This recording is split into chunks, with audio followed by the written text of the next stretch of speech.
Voilà, une petite vidéo sur le démontage de la boîte à vitesse, sur la colle 4 motrices.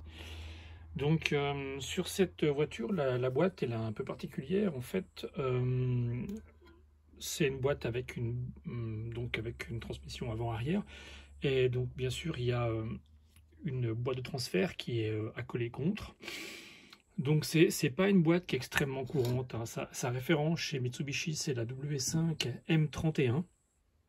C'est une boîte qui est assez proche, qui est très similaire à celle qui est montée sur les Evo 1, 2, 3.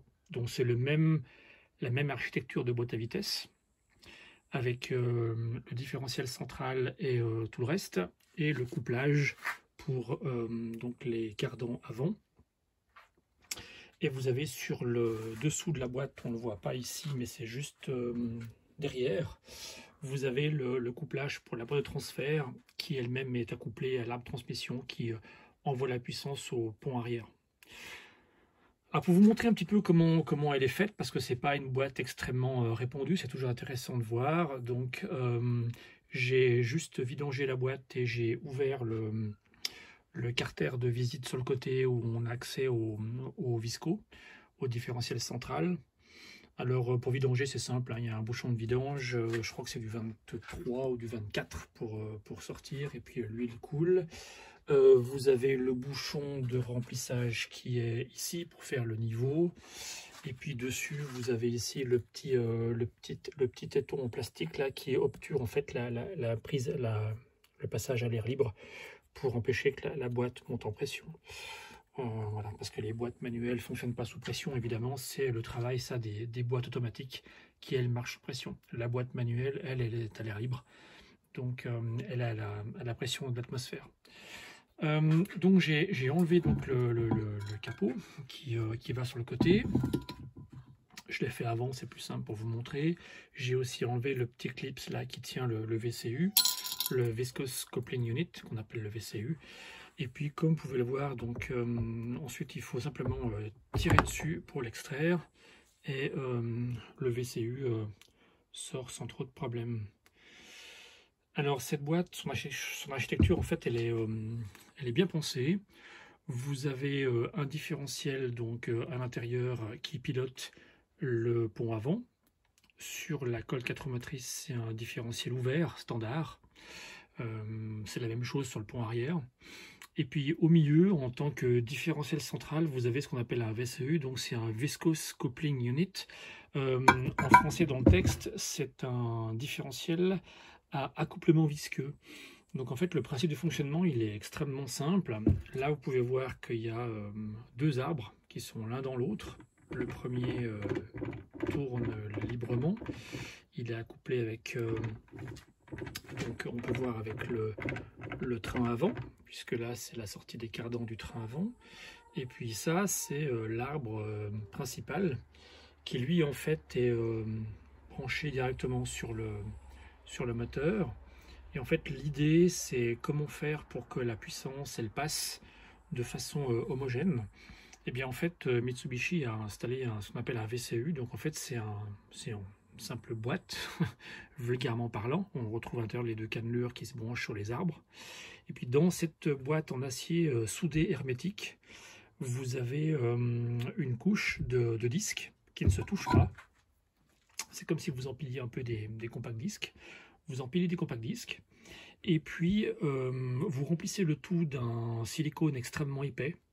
C'est limite un peu comme du goudron en fait, hein. Vous remplissez tout ça, et après, comme vous pouvez le voir, eh bien, vous faites une belle soudure tout autour pour sceller hermétiquement la boîte. Et vous allez vous dire, mais comment ça peut fonctionner? Ben, en fait, c'est extrêmement simple. Ce silicone, il a une propriété qui est assez intéressante, c'est que quand en fait il devient chaud, en fait, il permet la friction des disques qui sont à l'intérieur, qui en temps normal, en fait, tournent librement. Du coup, dès que la transmission est sollicitée, le VCU monte en température, le silicone change de viscosité, et les disques s'accrochent entre eux et permettent la traction. donc c'est plutôt bien fait. L'avantage, c'est que dès que la température redescend, ce qui signifie qu'en fait il n'y a plus de demande de motricité, eh bien les disques se désaccouplent et la motricité repasse sur les roues qui en ont plus besoin. Donc en fait le principe du VCU c'est super parce qu'en fait il n'y a pas de pièces mécaniques d'usure, puisqu'en fait les disques ne se touchent jamais, il n'y a pas de contact mécanique, c'est un fluide qui en fait permet de transmettre la puissance d'un axe à un autre par juste l'effet de couple du fluide lui-même. L'avantage, c'est qu'on peut passer des puissances démentielles, il n'y a rien qui casse, puisqu'en fait il n'y a pas de pignon. L'inconvénient, c'est que malheureusement ce silicone, il a une durée de vie qui est assez faible. En général, on estime qu'au-delà de 100 000 km, le silicone a perdu ses propriétés. Et ensuite, le VCU se met à fonctionner comme un différentiel en fait ouvert standard. Donc en fait, vous n'avez plus vraiment un contrôle optimal de la motricité puisque ce silicone en fait réagit plus correctement.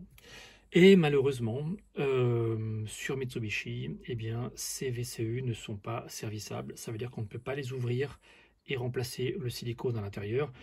Même si on pourrait le faire, je pense que ça serait un cauchemar parce que c'est tellement épais que c'est quasiment du goudron, donc à sortir c'est impossible. Il faudrait tout découper, tout nettoyer, ça prendrait des heures, ça serait un truc de fou. Et surtout, ensuite pour le remontage, on ne connaît pas la quantité exacte de silicone à mettre dedans.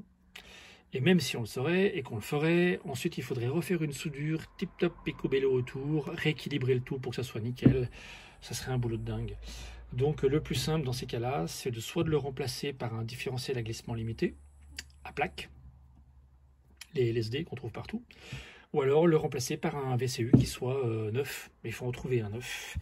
Et ça, malheureusement, c'est extrêmement difficile à trouver parce que Mitsubishi les a montés sur pas mal de voitures, mais malheureusement, c'est des numéros de référence qui changent d'une voiture à l'autre, et on n'est pas forcément sûr de trouver le même. Je crois savoir que c'est le même qui est monté sur la FTO, mais pas sûr. Voilà. Donc pour l'instant, je l'enlève. Je voulais juste voir quelle tête il avait. Et puis on verra plus tard ce qu'on en fait.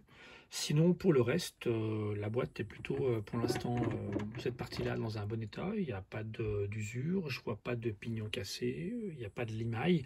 Bon, l'huile n'est pas de très très bonne fraîcheur, hein. Elle est restée dedans longtemps.